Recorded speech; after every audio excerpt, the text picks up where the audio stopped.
भारत जब अपने स्वतंत्रता संग्राम को लड़ रहा था और ये देश जब आजादी की तरफ आगे बढ़ रहा था या इसके बाद भी भारत की आवाज कई अखबार बनते रहे।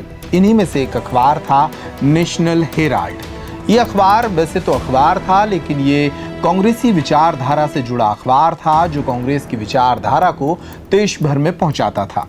अब इसी अखबार को लेकर देश भर में चर्चा है। चर्चा ये है कि अखबार के नाम पर कांग्रेस के कई बड़े नेताओं ने देश की कई संपत्तियों को हड़प लिया।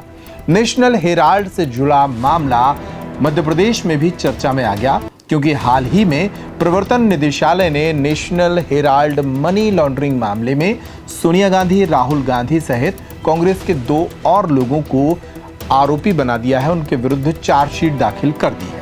क्या है पूरा मामला और इस मामले से किस तरह मध्य प्रदेश का आज का बड़ा आंदोलन जुड़ा हुआ है, इस पर आज चर्चा करेंगे पॉइंट टू पॉइंट में। मैं हूं अंकुर यादव।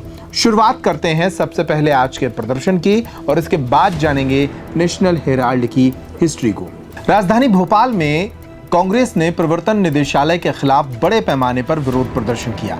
यह प्रदर्शन नेशनल हेराल्ड मनी लॉन्ड्रिंग मामले में कांग्रेस की पूर्व अध्यक्ष सोनिया गांधी और नेता राहुल गांधी के खिलाफ ईडी द्वारा दायर चार्जशीट के विरोध में था। मध्य प्रदेश कांग्रेस कमेटी के अध्यक्ष जीतू पटवारी के नेतृत्व में सैकड़ों कार्यकर्ताओं ने भोपाल स्थित ईडी कार्यालय का घेराव करने की कोशिश की, लेकिन पुलिस ने बैरिकेड्स लगाकर उन्हें रोक दिया। इस दौरान कार्यकर्ताओं और पुलिस के बीच झड़प की खबरें भी सामने आईं। प्रदर्शन के दौरान जीतू पटवारी ने केंद्र की बीजेपी सरकार पर निशाना साधते हुए कहा कि सोनिया गांधी का अपमान बर्दाश्त नहीं किया जाएगा। भैया आपस में मत लड़ो। नरेंद्र मोदी ने 10 साल में सरकार ने जो देश को आर्थिक रूप से चरमरा दिया, जो सबसे बड़ा बेरोजगार देश बना दिया, जो किसानों को आत्महत्या करने को मजबूर कर दिया, जो गरीब देश और गरीब हो गया, जिसने नरेंद्र मोदी ने अपने मित्रों का जेब भर दिया, वो सब पाप को छुपाना है तो फिर ईडी का दुरुपयोग करके विपक्ष के नेताओं का निशाना बनाना है। सोनिया गांधी जी, जिन्होंने देश की उस मर्म को, जिसमें एक कैसी बेटी होती है, कैसी बहू होती है, कैसी माँ होती है और कैसी एक देशभक्त नागरिक होती है, उसके सारे आयाम पूरे किए, प्रधानमंत्री का पद त्याग दिया। नरेंद्र मोदी जी वेंडेटा पॉलिटिक्स करके देश को गुमराह करते हैं। जो उन्होंने किया, उनके कारण देश गर्त में गया, वो पाप छुपाना चाहते हैं और ये तानाशाही अघोषित इमरजेंसी लागू करना चाहते हैं। कांग्रेस पार्टी वो पार्टी है जिसने देश की आजादी में अपने प्राणों को न्यौछावर किया। कांग्रेस पार्टी वो पार्टी है जो देश के संविधान बचाने के लिए अंतिम सांस तक लड़ेगी। आज भी अपने खून का अंतिम बूंद देश की एकता, अखंडता और इसके संविधान और इसके लोकतंत्र के लिए बहाना पड़े तो कांग्रेस तैयार रहेगी। हम सोनिया जी पर जो कार्रवाई हुई ये अलोकतांत्रिक है। ये नरेंद्र मोदी अपने पापों को छुपाने के लिए इस तरह की कार्रवाई करवाते हैं। अरे 5000 से ऊपर केस ईडी ने डाले, 0% रिजल्ट 10 साल में। आपने एक भी बीजेपी पे ईडी ने कार्रवाई नहीं की। जिन नेताओं पर की, करीब 36 नेताओं पे की, 80% बीजेपी में चले गए। ये है ईडी, तो ये तोता नहीं है तो क्या है? जीतू पटवारी ने कहा कि बीजेपी सत्ता का दुरुपयोग कर रही है और ईडी जैसी संस्थाओं का इस्तेमाल विपक्ष को दबाने के लिए किया जा रहा है। पूर्व मुख्यमंत्री कमलनाथ ने भी सोशल मीडिया पर इसे राजनीतिक उत्पीड़न करार दिया। प्रदर्शन का स्वरूप प्रदेश की राजधानी भोपाल ही नहीं रहा, बल्कि भोपाल के अलावा तमाम जिलों में भी प्रदर्शन किए गए। भोपाल के अलावा मध्य प्रदेश के सभी जिला मुख्यालयों में कांग्रेस ने विरोध प्रदर्शन किए। तस्वीरें छतरपुर से भी सामने आई, जहां पर पुलिस और कांग्रेसियों के बीच झड़प हुई और बैरिकेडिंग तोड़ दी गई। इसी तरह टीकमगढ़ में भी इसी तरह का विरोध प्रदर्शन किया गया। सोनिया गांधी और राहुल गांधी को इस मामले में आरोपी बनाए जाने को लेकर कांग्रेसी खूब भड़के। मध्य प्रदेश में इस प्रदर्शन की अगुवाई जीतू पटवारी, पूर्व मंत्री पीसी शर्मा और कई बड़े नेताओं ने की है। कार्यकर्ताओं की मांग रही कि ईडी की कार्रवाई को वापस लिया जाए और जांच एजेंसियों के कथित दुरुपयोग को रोकने की भी तत्काल प्रभाव से कार्रवाई की जाए। पुलिस कार्रवाई भी इस दौरान देखने को मिली। भोपाल में पुलिस ने बैरिकेड्स तोड़ने की कोशिश करने वाले कार्यकर्ताओं को हिरासत में लिया। कांग्रेस ने इसे देशव्यापी आंदोलन का हिस्सा बताया, जिसमें सभी राज्यों में ईडी कार्यालयों के बाहर प्रदर्शन किए गए। पार्टी का आरोप है कि केंद्र सरकार नेशनल हेराल्ड मामले में गांधी परिवार को निशाना बनाकर बदले की राजनीति कर रही है। नेशनल हेराल्ड मामले की हिस्ट्री को समझ लीजिए, क्योंकि जिस पूरे विवाद को अभी तक आपने देखा और जिसको लेकर यह प्रदर्शन हुआ, उसका इतिहास क्या है वो जानते हैं।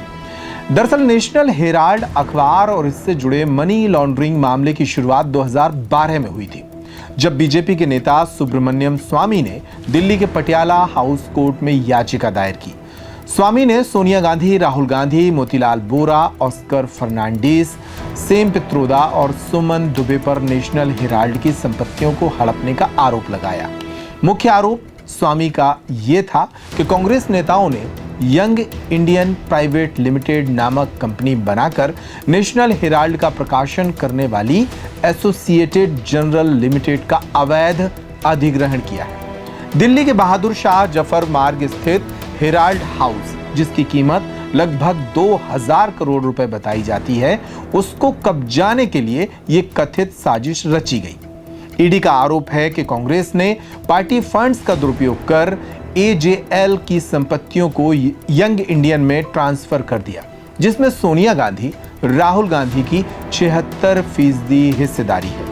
अब मामले की टाइमलाइन को समझ लीजिए ताकि आपको यह पूरा मामला समझ आ जाए। नवंबर 2012 में सुब्रमण्यम स्वामी ने पटियाला हाउस कोर्ट में यह शिकायत दर्ज की थी।